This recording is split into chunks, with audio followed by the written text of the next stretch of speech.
This segment brought to you by Sure Crop, liquid crop nutrition delivered right to your farm. We're back. Now Duane and Joe discuss data collection. Duane Taves joining you once again here on Ag AM in Kansas, and a chance to catch up with Joe Prusucki with USDA's National Ag Statistics Service. Joe, certainly we think about the data that's mined, if you will, by USDA NASS.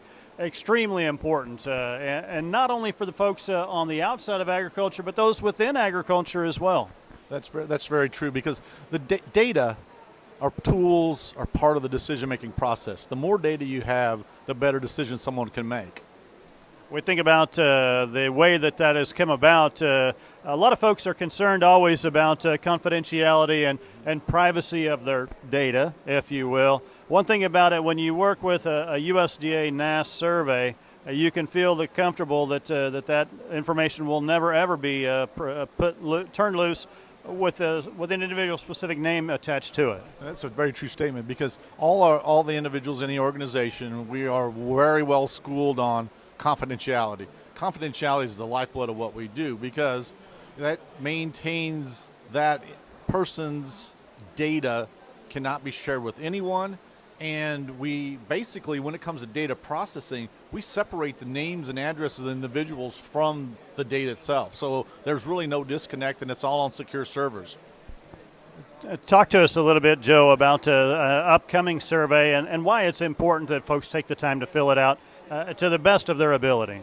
So coming up at the end of 2017, so a year from now, will be something called the Sense of Agriculture, which is conducted every 5 years.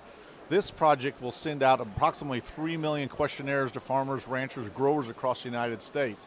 And it's a way to have information at the local level, at the county level. It gives a complete snapshot of the farm and rural activities in a particular county. And we think about why a census is important. It does give us data points through time to see what kinds of trends and changes are taking place.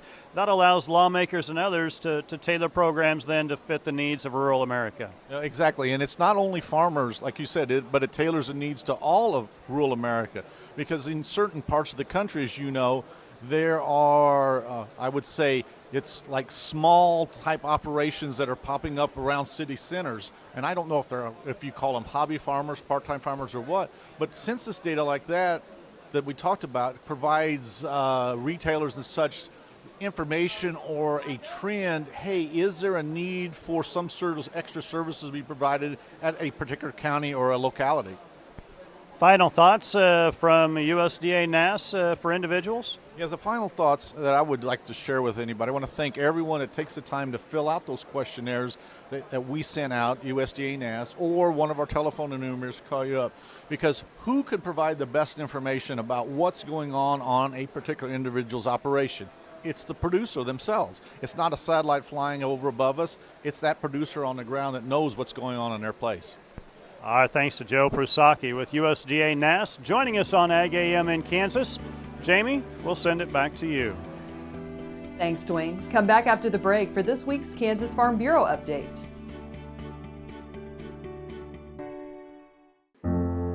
This is Eric Stonestreet, and as many of you know, I love my home state of Kansas. In March, Kansas ranchers lost homes, equipment, and thousands of cattle from the largest wildfires in the state's history. Imagine losing all you have in a fire. Not just your house, but your livelihood. Ranchers are beginning to rebuild, but it will take years and tens of millions of dollars to build back herds, fences, and other infrastructure. Today, I'm asking you to help. Donate what you can and show your support to the ranchers of Kansas. Simply go to kansasfires.com. Your donation is tax deductible and will go to those who need it the most.